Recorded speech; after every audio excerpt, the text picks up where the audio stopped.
हाँ, तभी तो बीमारियां हो रही। अगर आप मेडिकल लाइन से ताल्लुक रखते तब भी कहते रोजे जीने के लिए जरूरी। तो चौराहे पे खड़ो खा रहा, और कुछ तो बेगैरत कहते हैं जब अल्लाह ने दिया तो खाके क्यों करे। सब तरह के फोन आते भाई हमारे पास, इसलिए ये बात हम कर रहे हैं आज। दिल के भगोले जल उठे सीधे किताब से, इस घर को आग लग गई घर के चराग से। तवज्जो आया बोलो, रोजे आए, तवज्जो को पैसे ना समझना। हाँ, ये बात भी हुई थी कभी, लेकिन मुझे नहीं खरीदी। मैं मिंबर पे पूरा लिहाज मिंबर शरीफ का करता, तो इसे तवज्जो को पैसा ना समझे। बस ये कि अपनी फिक्र, अपना ख्याल मेरी बातों में रखे, नजर मेरे चेहरे पे रखे, ताकि बात समझ में आ जाए। रमजान आता है तो कई अमीर लोग इफ्तारी का एहतमाम करते हैं, और अल्लाह के सारे लोग एहतमाम किया, अच्छी बात है। लेकिन कई ऐसे भी घर होते हैं जिनमें छोटे बच्चे होते हैं, अभी उन्होंने रोजा नहीं रखा होता है। वो कहते हैं अब्बा जी हमें पहला रोजा रखना है। बंदा गरीब होता है, तो जब पहला रोजा बच्चों का होता है, इफ्तार होती है, तो बड़ा एहतमाम करना पड़ता है। 2, 4, 6 लोगों को बुलाना भी पड़ता है, बच्चे की खुशी में शामिल करना पड़ता है, ताकि बच्चे को भी रोजे इफ्तार की खुशी। तो ये वो लोग कर सकते हैं जो गुंजाइश जिनको होती है। लेकिन अगर बच्चा गरीब का हो और वो कहे रोज रोज, तो बाप कहता बेटे भी उम्र नहीं हुई है, ये कह के बच्चे को चुप करा देता है। लेकिन अपना ही ज़मीर पूछता है क्या तूने सच कहा कि तेरे बच्चे की रोजे की उम्र नहीं हुई है? और अंदर घुट के रो के कहता है काश माली कितना दिया होता कि आज बच्चा रोजा रखता, वो मैं उसकी खुशी में 4 लोगों को बुलाता। यार ये गिरबत का एहसास होता है, इसे गरीबी कहते हैं। जिन्होंने देखी नहीं उसे क्या पता गरीबी क्या है। ऐश में आके खुल गई, आग लगाने पे दौलत में लगे रहते हो। नहीं, अल्लाह ने इस्तिताअत बख्शी है तो इस दौलत को जाया ना किया करो। रो के कहता है अब्बा इस साल तो रोजे रख लूं, इस साल तो रोजे रख लूं, इस साल तो रोजे रख लूं। बाप कोई जवाब नहीं दे पाता, कोई जवाब नहीं दे पाता। एक कहानी ऐसी सामने आई, एक इफ्तार में ना एक बंदे को देखा, वो बेटी के साथ था, अमीर के यहाँ की इफ्तारी थी, बेटी के साथ साथ, और बड़ी खुश बेटी। इफ्तारी हो गई, सब चले गए, वो भी चला गया। अगले दिन दूसरी जगह वही बैठे, वही शख्स, तीसरी जगह वही बैठे, वही शख्स। उस बंदे ने पूछ लिया क्या मसला है? हर जगह आते हाथ पकड़ के कोने में ले गया। कहने लगा दावत तो नहीं होती है। का फिर आए कि का 3 दिन से बेटी रोजे रख रही है।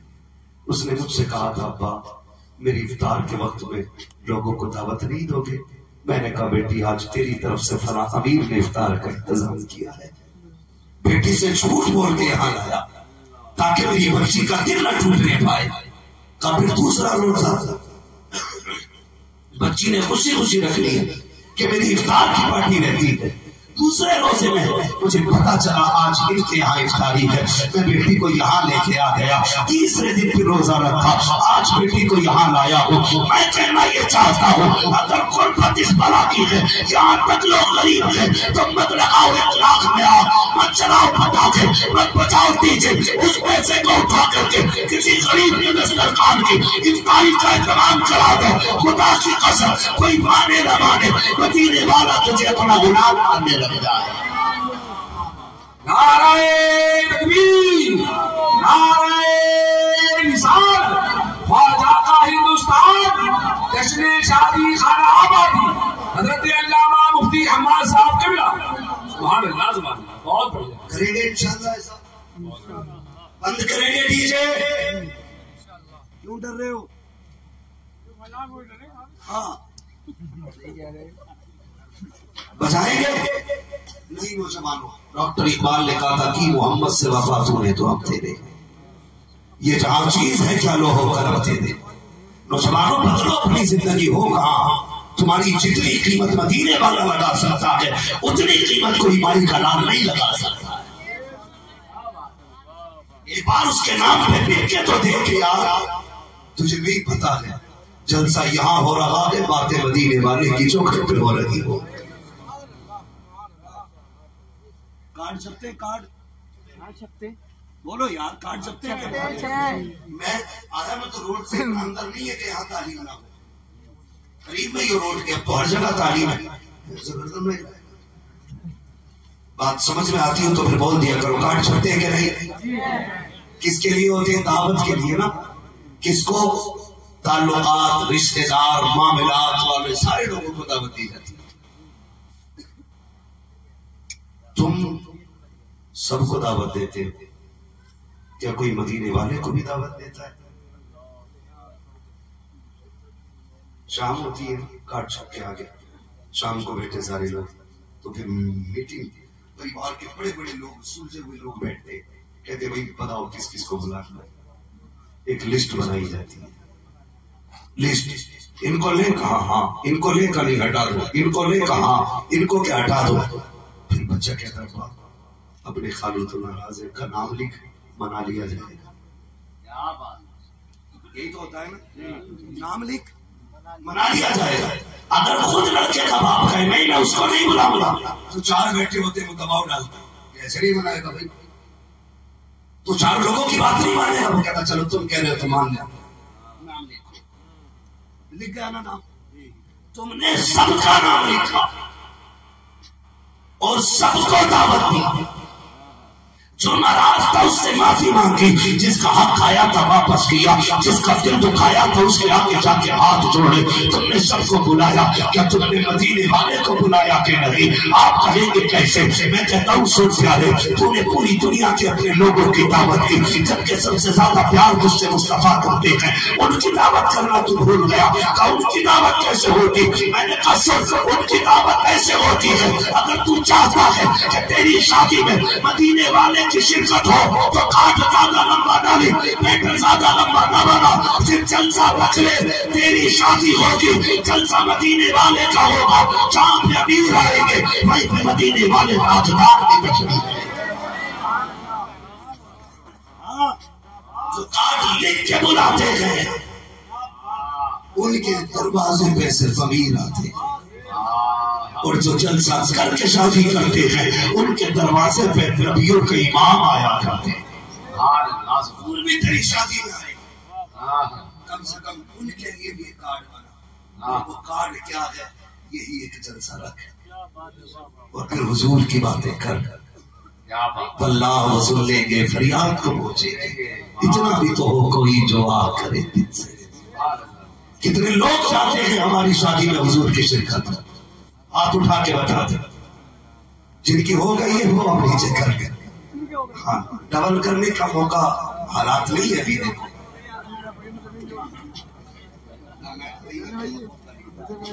समझ रहे मेरी बात? कोशिश ये करें हुजूर हमारे घर आ गए, तो मुझे अपनी शादी की तमन्ना, अगर हुजूर आ गए, अगर हुजूर आ गए, आप आते तो मेरे इमाम ने कहा उनकी महक ने दिल के गुंजे खिला दिए, जिस रात चल गए हैं कूचे बसा दिए हैं, जब आ गई है जो से रहमत पे उनकी आंखें चलते बुझा दिए हैं, रोते हंसा दिए।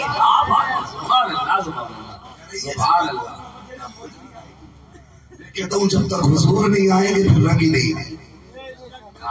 कोशिश ये करें मेरे घर हुजूर आए। सुना है आप हर आशिक के घर तशरीफ लाते हैं, मेरे घर में भी हो जाए चरागा।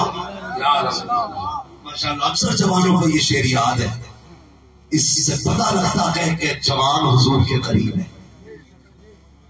उम्मीद की जाए इंशाअल्लाह निकलेंगे इस तबाही से, इंशाअल्लाह बोले निकलेंगे। इसको बिल्कुल साइड कर दो, इसे बंद कर दो, खत्म कर दो इसको। ये कोई मयार नहीं हमारी कौम, ये ओछे नंगे लोगों के काम होते थे। जो नीच टाइप के लोग होते थे वो नाच गाने करते थे। शरीफ तो किसी दौर में नहीं नाचे, कुफ्र के दौर में भी शरीफ नहीं नाचे। बहुत आज कैसी घटिया सोच हो गई कि शरीफ आज नाच रहा है। सोचो जरा, दिमाग पे जोर दो। ये नाचना शरीफों का काम नहीं है, शरीफों का काम नहीं है, शरीफों का काम नहीं है। और अब्बा से कहो ना यार तुम तो यार बड़े बूढ़े हो गए, बच्चों को समझा लेते, कह रहा अल्लाह मानते ही नहीं मेरी। लल्ला ने मानी नहीं मेरी। अरे बाला क्या है, लल्ला सुन सही नहीं, दो ही बात है। क्यों लल्ला ने डीजे पे नहीं मानी, लल्ला ने रिश्ते पे मान ली। क्यों? क्योंकि हो तुझे 15 लाख हराम के मिल रहे थे, फिर लल्ला ने तेरी वहां मान ली, तब तूने लल्ला की नहीं मानी। अब लल्ला तेरी नहीं मान रहा, क्यों झूठ बोल रहा है बेगैरत? बच्चों को सिखाओ बेटे, दुनिया में आए भी नबी के लिए हैं, जाएंगे भी नबी के लिए। वो मसलक आला हज़रत का नारा लगाने वालों, यही तो मेरे इमाम ने कहा था। आपने कहा था ज़मीन व ज़मान तुम्हारे लिए। समझ गए ना ये बात? जी जी। जब सब कुछ हुजूर के लिए है तो फिर शादी भी हुजूर की रजा के हिसाब से। अगर मैं हाथ उठवाऊं, अभी कितने लोग हुजूर से इश्क करते हैं, तो करीब करीब सबके उठेंगे और उठने भी चाहिए, क्योंकि बात हुजूर की जात की है। मैं किसी हाथ को झूठा नहीं कहूंगा, इसलिए कि हुजूर के नाम पे उठने वाला हाथ झूठा हो ही नहीं सकता। बहुत अच्छा, बहुत अच्छा। अगर बंदा झूठा भी हो, हाथ उठा दे तो सच्चा हो जाता है। जिनके नाम हुजूर के नाम पे हाथ उठा, तो दावे तो सबके इश्क के। अब इश्क का भी अपना एक मयार होता है। क्या बात? सुने, हम ये दुआ मांगते हैं, अल्लाह में हुजूर का इश्क अता फरमा। वो मांगा करो, क्रीम, पाउडर, लाली, लिपस्टिक, बात याद आ गई, बहनों को समझा दो कि चेहरे का हुस्न ब्यूटी पार्लर से नहीं आता, कुरान की तिलावत से आया।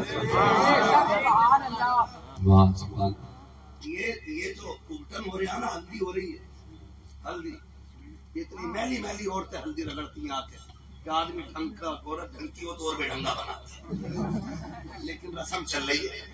और फिर उसके फोटो डालते, गैरत आनी चाहिए, अपने घर की इज्जत आप जमाने में उछाल रहे हो, शर्म आनी चाहिए। उबटन में क्या हल्दी और भी कुछ होता होगा, मैं तो नहीं पता, अलबत्ता पीला ही पीला दिखता है। एक आदमी बाहर निकला, कतई पीला होगा। मैंने कहा चोट लग गई थी क्या? मैंने कहा क्यों? मैंने कहा हमारे यहाँ जब किसी के चोट लग जाती है, हल्दी बांधते, सुबह को उसका मुंह ऐसे ही होता, खुजा लिया, हल्दी का हाथ था वही लग कभी नहीं है। कल जो शादी है ना, इसलिए अभी उबटन चल रहा है। सुनो, पुराना मान, ये टूटी फूटी जड़ी बूटियों से गोरा कोई नहीं। शादी के 10 दिन रह जाए, एतकाफ की नियत करके मस्जिद में बैठ जाओ, पढ़ कुरान को, हाथ में ले तस्वीर और इधर 10 दिन हल्दी में डुबा दो किसी गधे को। 10 दिन के बाद इसे एतकाफ से निकालना, उसे हल्दी से निकालना। हल्दी वाला एतकाफ वाले के सामने खड़ा करोगे, ऐसा लगेगा ये झूठे खा के आया है और ये नबी के घर की सौगात लेके आया है।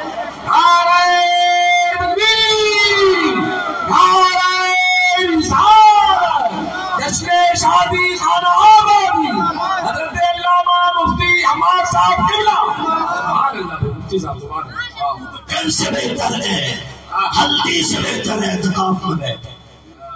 फिर देख अल्लाह कैसे चेहरों को नूरानी बनाता है। 3 दिन हल्दी में लिपटते रहे, उसके बाद ब्यूटी पार्लर। क्या है? ब्यूटी पार्लर, जोर से ब्यूटी पार्लर, ये सबको याद है। ब्यूटी पार्लर, इसके लिए नहुसत सुने, मैं समझा के जा रहा हूँ। मैं चक्के चुक्के मारने नहीं आया, मैं आईना को दिखाऊंगा लाल चेहरे के, जिसे खराब लगे सामने से हट जाए। सुनो नौजवान, दूल्हा बनते हो तो नमाज पढ़ते हो कि नहीं? ये अलग बात है, कितनों को आती है कितनों को नहीं। कभी कभी तो 12 सजदे कर लेता, कितनी पड़ गई। कह रहा नियत बता दो इमाम साहब। चलो नियत तक तो ठीक था, नियत बता दी उन्होंने, फिर नियत बांध के कह रहे आप क्या पढ़। तो इमाम साहब भी सोच रहे 5 मिनट की तो नहुसत है ना, ये मेरे साथ भी 5 मिनट की तो आफत है। क्या था? आप सुभाना पढ़, अब अलहम्द पढ़, अब कुल वल्लाह पढ़। कह रहे आप क्या करूं? तब रुकू कर। ऐसा लग रहा है जैसे दीवार लगा रहा हूं, कुछ पूछ के लगा रहा हूं। मेरे साथ तो ऐसा हुआ, आगे 2 भैया एक साथ नमाज पढ़ने, दोनों एक साथ दूल्हा बने, एक ही घर बारात जा रही थी। तो भाई एक सलाम फेरने तैयार नहीं। और गर्मी का मौसम को बड़ा परेशान बाहर वाले गले में खिलती रह गई। तो सस्ते में से करियान आपका सलाम फेरने ये मेरे साथ हुआ। ये कोई अखबार कोई मैं आपको मीम नहीं सुना, ये हकीकत है। सही बात। हमारी कौम को नमाज तक नहीं आती, शर्म आनी चाहिए। और निकाह पढ़ाने बैठ जाओ, बहुत देर तक निकाह यूं ही बैठ रह जाता है, यूं ही कह ही नहीं पाता बंदा। मदरसा गया ही नहीं, जबान तो बनती रहती है।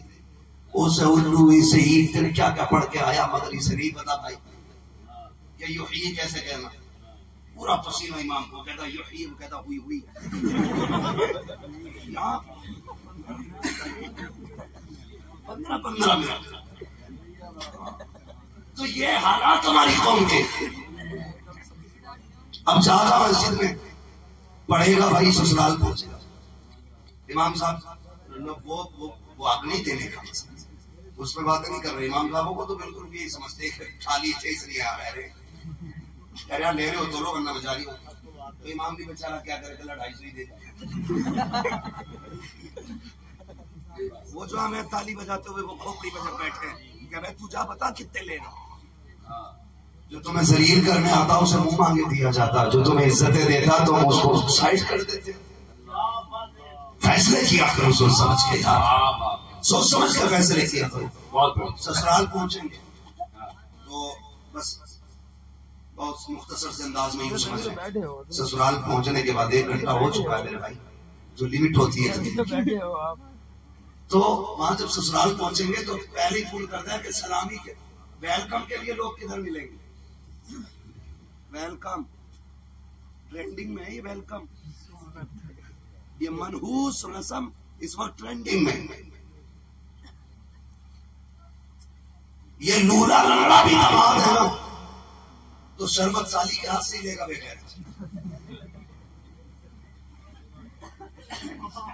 बुरा ना मानिएगा, ये कड़वी सच्चाई है। हमारी गैरत मर गई। आज हम किसी के दरवाजे पे गए, कल कोई हमारे दरवाजे पे आएगा। वेलकम कराओगे तो करवाओगे भी। और लो मैं बड़ी बात कह रहा हूं, हिम्मत और जुर्रत करके कोई है ऐसा गैरत जो ये कह दे कि मेरी बहन की इज्जत पे कोई आंख डाले मुझे फर्क नहीं पड़ता। होगा कोई इतना बेगैरत? बोलो, कोई नहीं कह सकता। जोर से बोलो यार। कोई नहीं कह सकता ना जी।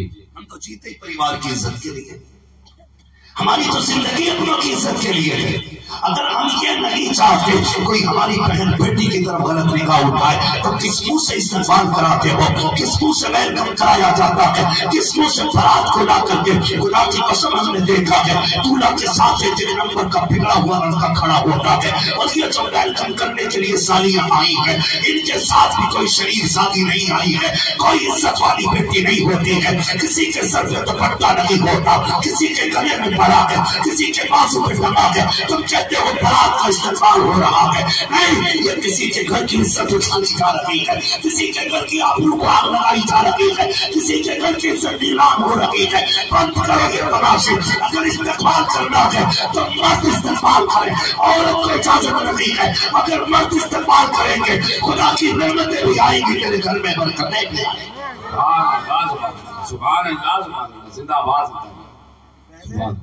इस्तेमाल करा के नाना जी रसा में जान दो लल्ली को, जाने दो लल्ली को। 8 दिन के बाद लल्ली को कहना जी आज इज्जत चली गई, रख लो। हम क्या करें, तावीज दे दो, सुबह तक बेटी आ गई, इज्जत बच जाएगी। मैंने कहा बेगैरत तुझे आज लगा इज्जत गई है, तेरी इज्जत तो उसी दिन चली गई थी जिस दिन तेरी बेटी बेगैरतों का इस्तेमाल कर रही थी। इज्जत उसी दिन चली गई तेरी। ये तो तेरा काम था कि इज्जत है, तेरा भरम था, वरना इज्जत तो उसी दिन चली गई। उदारा बंद करेंगे तमाशा, क्या फर्क पड़ता है एक गिलास जूस पिया ना पिया, छोड़ो तो हुजूर की रजा के लिए। इसे कहना या रसूल अल्लाह हमें ये जूस प्यारा नहीं, हमें तो तेरे हाथों से वो सर का जाम पीना है। ये कहकर ठुकरा दो इसे, फिर देख मैशर की तपिश में ना गर्मी में प्यास लगेगी, मदीने वाले की तरफ से रोज़े कौसर का जाम तेरी तरफ आ जाएगा। अब तो करने ही नहीं जानते ना अच्छे सुने। वो दुनिया या सस्ता सौदा बेच रहे हैं जन्नत का, हम मुफलिस का मोल चुकाए अपना हाथी खाली। तो फिर क्या होता है?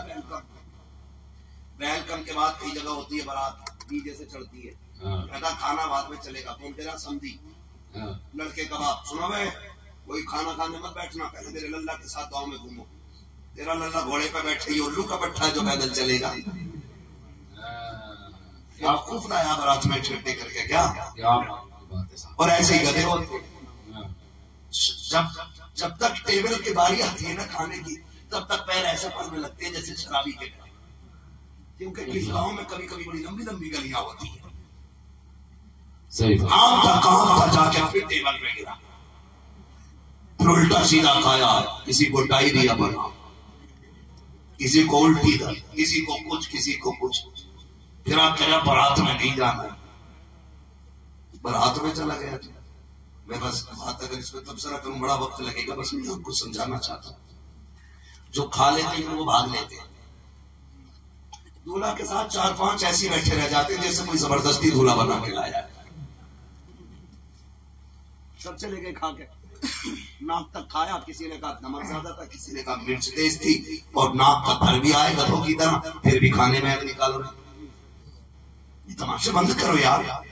असल काम शादी में निकाह होता है। बारात का तो इस्लाम में तसव्वुर ही नहीं, अरबी में बारात का ये कोई लफ्ज ही नहीं, क्योंकि बारात है ही नहीं तसव्वुर में इस्लाम। वहां तो सिर्फ ये था तनहा जाओ निकाह करो अपने घर आ जाओ। ये तो आज का मनहूस ऐसा माहौल हो गया ना हमारा कि रसगुल्ले का भी सैंपल जा रहा है। हाँ, जिसकी कहीं नहीं चलती वो समझाने में चला जाता है।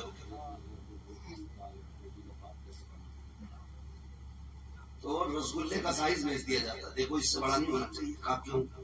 देखो ज्यादा बड़े होते हैं हाथ समझे। मैंने कहा फिर ये क्यों नहीं कहता बारात में इंसान जी बगले आ रहे बिना चबाए खाएंगे?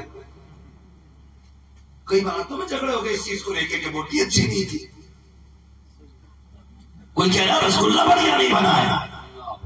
अबे तो रसगुल्ला बोटी रोटी अलग, तू सही से मुसलमान नहीं बना।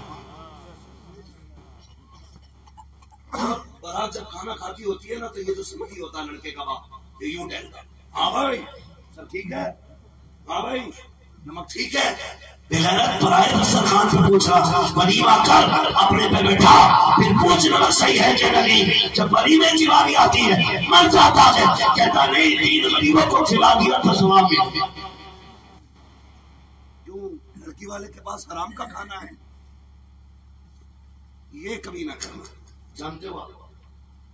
कभी आप चले जाए, मैं तो ये कहता हूँ पहली बात बारातों में मत जाया कर, और अगर चले भी जाओ तो रोटी अपने घर खा के जाए, और अगर उसके यहाँ खा भी लो, और अगर कोई पूछे कैसा था तो बुराई न करना खाने की।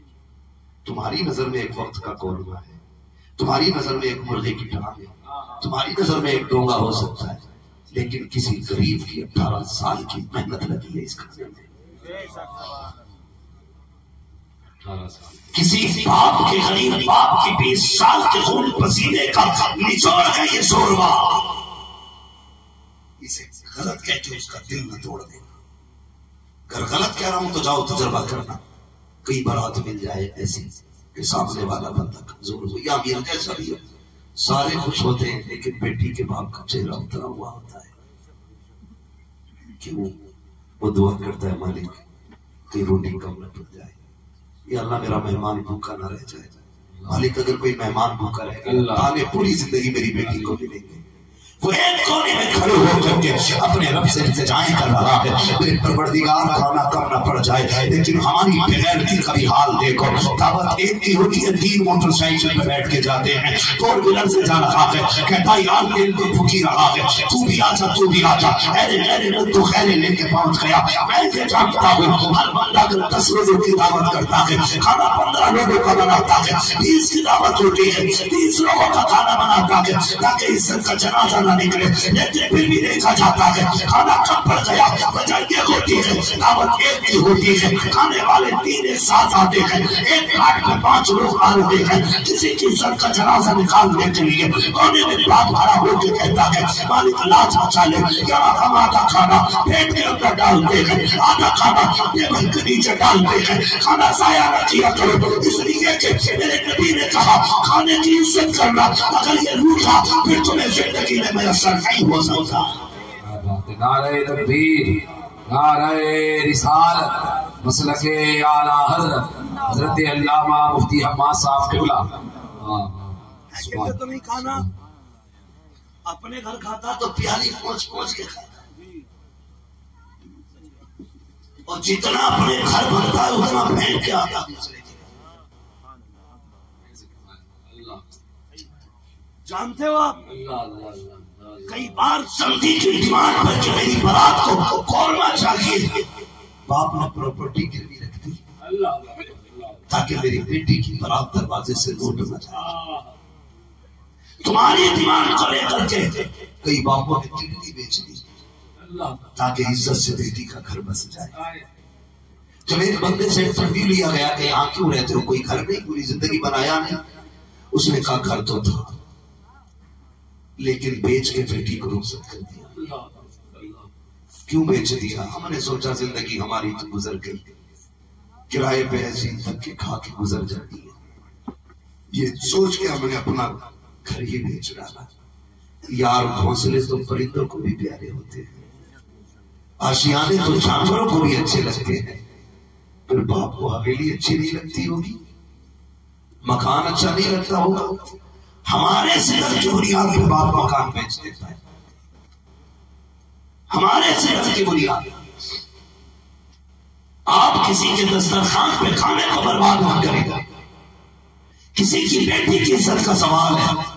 जाओ अगर दावत है बेटी की, तुम्हें पता भी लग गया है गरीब की बेटी है, दावत में जाना जरूरी है, वरना गरीब का दिल टूट जाएगा। तेरी खुराक 2 रोटी है, एक रोटी घर से खा के जा, एक रोटी गरीब के घर जाके खा ले। अगर तेरी बची हुई रोटी से किसी गरीब की इज्जत बच जाएगी, खुदा अपने धर्म के चादर डाल के कयामत में तेरी इज्जत बचा दे,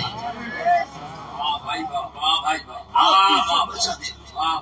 और ये डाल के कहते हो तुमसे ज्यादा था ना के यार मत के। अगर लड़की का बाप पूछ भी ले कैसा था खाना, कोई कमी भी थी, मुस्कुरा के कह दे अल्लाह का शुक्र है बड़ा अच्छा था, खुदा की कसम उसकी 18 साल की मेहनत का फल मिल जाएगा उसे। वो तो तुझे कुछ नहीं देगा, लेकिन इंशाअल्लाह मदीने वाला तुझे बहुत कुछ अल्लाह फरमाएगा। करेंगे ये चीज भी बंद इंशाअल्लाह, सारे बोलो इंशाअल्लाह, जोर से बोलो इंशाअल्लाह। सबके अमल अच्छे हो जाएंगे, फिर अल्लाह हमें तकवे की बरकत से करामत का नूर बख्शेगा, करामत का नूर बख्शेगा। और करामत का नूर क्या है? जब करामत का नूर अल्लाह ता फरमा देता है तो अल्लाह वाले अगर पत्थरों को छू देते हैं तो अल्लाह उनमें भी जान अता फरमाती है। मेरे भाई ने फरमाइश भी की थी और ये बात मौजू के तहत भी आ गई, इसलिए ये बात बता दो। सरकार गरीब नवाज, सुभान अल्लाह। महीना कौन सा है? सरकार गरीब नवाज, अभी रजब चल रहा है, गरीब नवाज की छठी का महीना। सरकार गरीब नवाज हिंदुस्तान आए। हिंदुस्तान में आज भी रीत रिवाज है, गैर मुस्लिमों में दूध चढ़ाने वाली रस्म का आज भी ये रिवाज है कि दूध चढ़ाया जाता है। ठीक है जी, उस दौर में भी था। पंडित जी रोज रोटियां में दूध लेके जाते और दूध चढ़ा के आ जाते। बेटी कहने लगी अब्बा रोज तुम जाते हो, आज हम जाएंगे। वो गई, बच्ची को रिपने ले गई थी, उसने जाके दूध मंदिर में गई, मूर्ति के आगे रख के महाराज दूध पी लो। पत्थर कभी बोला नहीं करते। उसने सोचा शायद मेरे महाराज मुझसे नाराज है, हमारे अब्बा तो रोज दूध पिला के जाते, हमारी नहीं सुन रही। उसने फिर कहा पी लो ना महाराज, तो फिर कोई जवाब नहीं आया। उसने सोचा शायद मुझसे कोई पाप हो गया जिसकी वजह से ये नाराज है। ये सोच के ना बच्ची ने कहा महाराज मैं अपने पापों का प्रायश्चित करूंगी और उस वक्त तेरी चरणों पे अपना सर रखूंगी जब तक तू राजी नहीं हो जाता। बच्चे की सर पटकना शुरू किया, खून बहने लगा। इत्तेफाक से उसी गली से अजमईनुद्दीन अजमेरी का गुजर हो जाता है। सरकार गरीब नवाज में देखा बच्ची है, सर फटक रही है, फरमाने लगे बात क्या है बेटी? उसने मुड़ के देखा, बाबे तू हमारे धर्म का नहीं है, तुझे हमसे क्या लेना देना, चाहिए आप अपना काम कीजिए, मुझे मेरा काम करने दीजिए। आपने फरमाया बेटी बताना, हो सकता है मैं तेरे काम आ जाऊं। क्या काम आओगे? बता परेशानी क्या है? उसने कहा महाराज मैं अपने बाप देवता को दूध पिलाने आई थी, लेकिन ये पी लगी रहे हैं। गरीब नवाज अगर चाहते तो ये कह सकते थे कि ये पत्थर के पत्थर दूध नहीं पीते, ये मूरत है, मूरत बोलाने की करती है, ये पत्थर है, ये सुनाने की करते, बल्कि आगे बढ़े कान पकड़ा, फरमाने लगे पीता कहते नहीं, इतना कहना था दूध पीना शुरू कर दिया। नारे तकबीर, नारे रिसालत, ख्वाजा का हिंदुस्तान, नारे तकबीर। अल्लाह वालों को रब ने अता फरमाई। वो चले गए, वो वापस आ गई। बात बहुत लंबी है मेरे भाई, आपने जिस तफसील से कहा था बयान नहीं कर सकता, सिर्फ आपकी ये दिल आजारी से बचने के लिए बात बयान कर रहा हूँ। अल्लाह आपको सलामत रखे। हुआ ही फिर बच्ची वापस आई ना, बातें होने लगी। कई धनुए लोग ने यही हिसाब लगाते हैं इसके घर वो क्या गया, गाली बैठे बैठे यही वही, ये किस टाइम निकला किस टाइम आया। कई लोगों को यही काम होता है। अगर कोई औरत मजबूरी के तहत घर से निकल रही है तो इल्जाम लगाने वाले हजार होते हैं, उसकी मजबूरी समझने वाला कोई नहीं होता। ये भी तो हो सकता है घर में बाप बीमार पड़ा हो, दवा के लिए पैसे ना हो, खैरत हाथ फैलाने की इजाजत नहीं देती हो, बेटी रात में चुपके से कई बर्तन मांझ के बाप की दवा लाती है। ये भी तो हो सकता है किसी के घर में झाड़ू लगा के अपने भाइयों की रोटी का खर्चा उठा रही है कोई बहन। लेकिन हम तो कहते हैं इस टाइम कल भी गई थी आज भी गई, लगता है कोई चक्कर है। ऐसे ना बोला करें, अल्लाह तौफीक देना। तो कोशिश किया करो, पता करें कौन सी मजबूरी है जिसने घर से निकाला है। अगर घर में दवा का पैसा नहीं है, मुट्ठी बंद करके रात में उसके दरवाजे पर डाल के चला जा, कोई देखे न देखे, पैदा करने वाला खुदा देख रहा। तो टिप्पणी करने की आदत होती है, लोगों ने की, बोले पंडित की बेटी है, खून बहरा लगता है, इज्जत चली गई। उसने कहा ऐसा कुछ नहीं। कहा अगर नहीं है तो बताइए खून क्यों बहा। उसने सारी बात बताई। फिर लगे ऐसा भी कभी हुआ है, कभी पत्थर पे दूध पिया है। उसने कहा मंदिर भी है, मैं भी हूँ, दूध लेके कल चलते हैं, अगर पी ले तो मान जाना, ना पिए तो मत मानना। लोगों ने कहा ठीक है। अगले दिन जब बात चैलेंज की थी, जब पहले आई थी तो कोई नहीं था, अब लोगों की भीड़ लग गई कि यही देखने के लिए देखे ये दूध पिएंगे क्या नहीं। मंदिर लोग आ गए, भीड़ लंबी हो गई। बच्ची दूध लेके आई, कहती महाराज दूध पी लीजिए, लेकिन पत्थर पत्थर है। फिर वो दूध नहीं पीता है। बच्ची फिर कहती है महाराज दूध क्यों नहीं पीते हो, मेरी इज्जत का सवाल है। फिर कोई जवाब नहीं आया। पूरे मजमे ने कहा लगाया, देख बेटी तेरी बेटी झूठ बोल रही है, कल इसके साथ कोई घटना हुई है तो ये झूठ बोल के छुपाना चाहती है। जब इंसाफ बेटी के चरित्र पे लगा, उसके किरदार पे लगा, दिल में चोट आई। उसने कहा गुस्से में दूध पीता है या कल वाले बाबा को बुलाना पड़ेगा, इतना कहना था। उसने फिर से हाथ उठा के दूध पीना शुरू कर दिया। वो कहने लगे बेटी ये कल वाला बाबा कौन, कल वाला बाबा कौन है? कहा इधर से आया था इधर गया था। लोग दौड़ कर एक दरख्त के नीचे मेरा गरीब नवाज बैठा था। उसने कहा यही है जिसने पत्थर को दूध पिलाया था। लोग हाथ जोड़ के कहते इजाजत दे तो तेरी पूजा करें, तेरी इबादत करें। कहा क्यों? कहा जिसके कहने पे पत्थर हरकत में आ जाए वो भगवान होता है। आपने फरमाया नहीं, गलत कहते हो। अगर पूछना है तो उसे पूछो जिसने खुद बड़ी बड़ी अजमेरी को पैदा फरमाया। हाथ बढ़ा के कलमा पढ़ा के मुसलमान हो गई। खुदारा अमल अच्छे करे, अल्लाह तकवे का नूर अता करेगा। फिर देखना इस्लाम बढ़ेगा, इस्लाम बढ़ेगा। अभी फिलिस्तीन के लोगों ने ना कुछ कैदी जो छोड़े हैं ना, इजराइल के कैदी छोड़े जो फिलिस्तीन के कब्जे में थे, उनसे जब इंटरव्यू लिया गया, बताओ तुम्हारे साथ क्या किया? उन्होंने कहा हमारे साथ उन्होंने इतना अच्छा बर्ताव किया कि जो खुद खाते थे वही हमें खिलाया करते थे। जैसी जगह खुद सोते थे वैसी जगह हमें सुलाया करते थे। उस इंटरव्यू को सुन के मुझे सहाबा का दौर याद आ गया था। हाँ, दौर याद आ गया था का कुछ का कोई तकलीफ नहीं। खुदा की कसम उस इंटरव्यू के बाद इतनी तेजी से लोगों ने कलमा पढ़ना शुरू किया कि बड़ी तेजी से जाके देखो यूरोप के अंदर इस्लाम बढ़ रहा है, दुनिया के कोने कोने में इस्लाम बढ़ रहा है।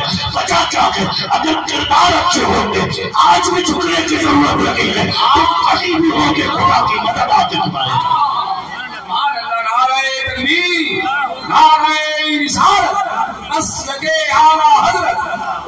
शादी खाना आबादी सरजमीने धर्मपुरा शीशगढ़ बरेली शरीफ हजरत अल्लामा मुफ्ती हम्माद साहब किबला। बहुत बढ़िया।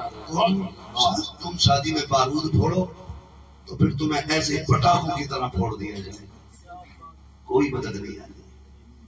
किरदार अच्छे करो, चाहते हो ना कि अल्लाह की तरफ से मदद आए तो हुजूर की तरह 313 लेके मैदान में निकलो। तुम भी तो आगे बढ़ो ना, कुछ करो ना तुम रब के लिए, अपने रब को राजी करो ना।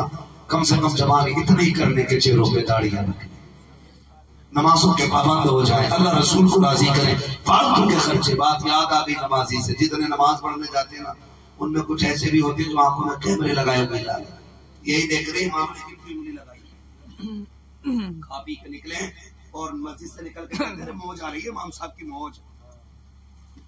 फिर कह रहा यार बड़ी दुआएं मांगी कबूल नहीं, तूने चुगली तो मस्जिद से निकलते ही शुरू कर दी। हाँ, निकलते ही कह रहा इमाम ने ये कभी है, ये कभी है, ये गीबत है, ये चुगली है। और चुगली करने वालों के मुंह से बदबू आया करती है, बदबू आया करती है। वो बदबू क्यों आती है? मेरे नबी ने सच फरमाया था कि किसी की गीबत करना अपने मरे हुए भाई का गोश्त खाना है, और किसी मरे सड़े का गोश्त खाना मुंह में खुशबू पैदा नहीं कर सकता, बदबू पैदा करेगा। इसलिए गीबत से निकलो, चुगली से निकलो, हसद से निकलो, जलन से निकलो, दिलों में गुंजाइश पैदा करो। खुदा तौफीक दे, पड़ोसी तंगदस्त है, तुझे रब ने अता किया है, अपने आगे का उठा, गरीब को खिला, कल मुश्किल आएगी तेरे दस्तरखान में मदीने से छोड़ देख सांसों से खुशबू आने की। करेंगे इंशाल्लाह ये सारे काम, बचेंगे इंशाल्लाह। अल्लाह ताला मेरे भाई कासिम भाई जी जी